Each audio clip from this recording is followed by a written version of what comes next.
I beg to respond to the three questions, or the three aspects of that question as follows.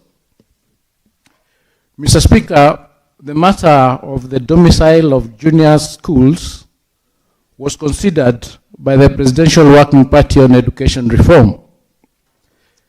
The Working Party engaged various stakeholders and sought their submissions.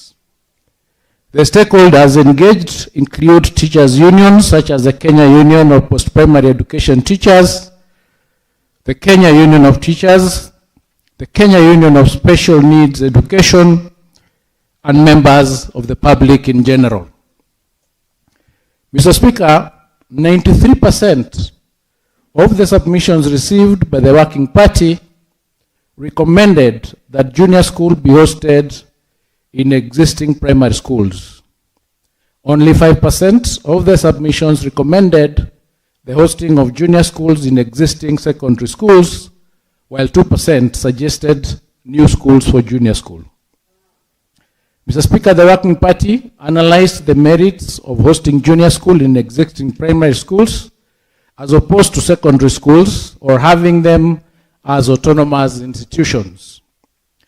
It was noted that junior school learners would experience psychosocial challenges in settling down and integrating with secondary school learners who are relatively older.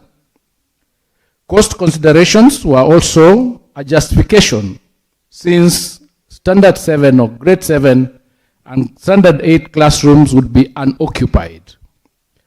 Thus, it was considered most cost-effective that constructing new classrooms would not be a prudent way of spending government money. The government sought to maximize the use of available classrooms and facilities in primary schools instead of building entirely new secondary school complexes across the country. Mr. Speaker, resources would only then be needed to construct specific additional spaces such as laboratories in existing primary schools. Mr. Speaker, domiciling junior schools in primary schools was also designed to facilitate a smooth and universal transition for all grade 6 learners to junior secondary education. This is because domiciling junior schools in existing primary schools meant learners did not have to travel long distances, thus addressing distance as a critical factor that would affect student well-being and attendance, particularly for vulnerable and marginalized children. The report therefore recommended that junior schools be domiciled within existing primary schools. In fact, the report recommends the establishment of comprehensive schools up to grade 9, headed by one head of institution. This, therefore, Mr. Speaker, is a recommendation that the ministry is implementing. To inform the implementation of junior school in existing primary schools, the ministry developed guidelines for the implementation of junior secondary education in January 2023.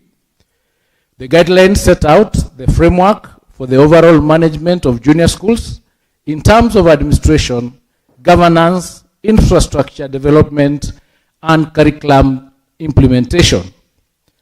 In line with the policy position and the guidelines in place, primary and junior schools have one head of institution and one board of management that oversee the governance and management of the school.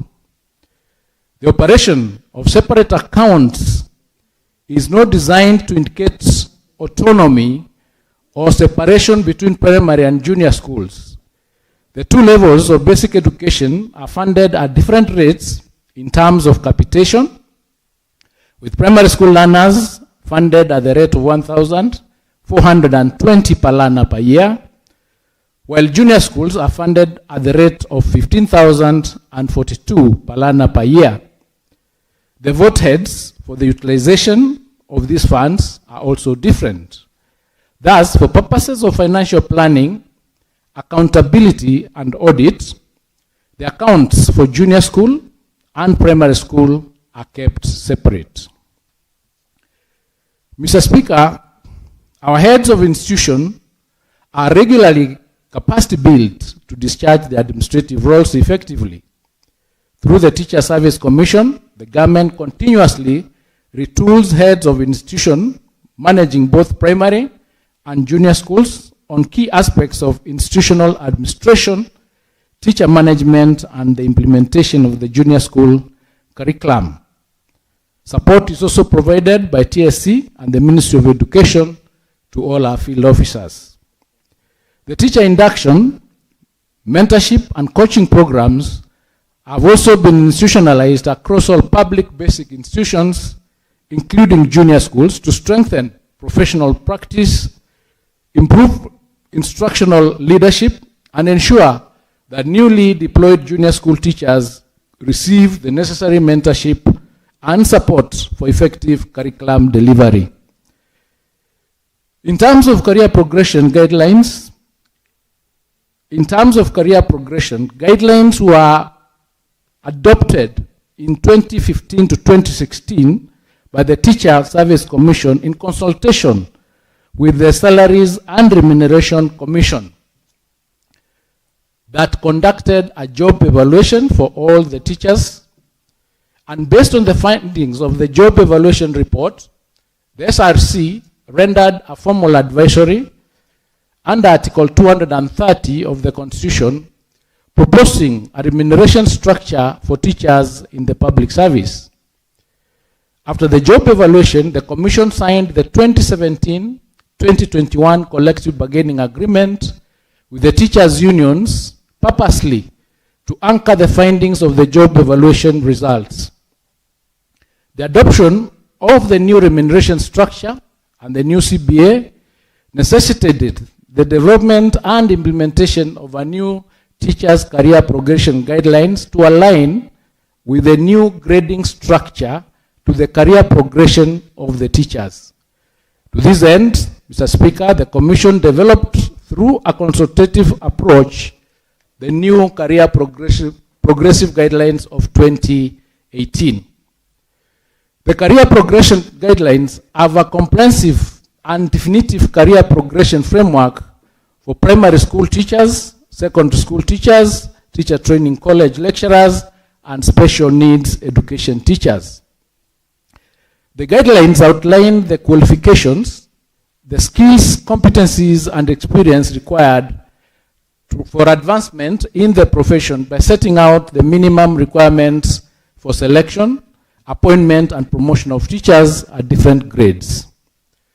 Under the competency-based education system, the curriculum content for the learners in junior school is of secondary school level, which can only be taught and implemented by graduates trained as secondary school teachers. To this end, therefore, all teachers teaching in junior school hold the training skills and competencies and qualifications for secondary school level curriculum delivery. To underscore this position, the appointment letters issued to teachers stationed in junior school, which forms a contractual foundation with the Commission, clearly states their grades and all designations as secondary school teacher 2 as per the Career Progression Guideline 2018. In terms of career growth and progression, junior school teachers, being secondary school teachers, progress under the secondary school career progression framework set out under the Career Progression Guidelines.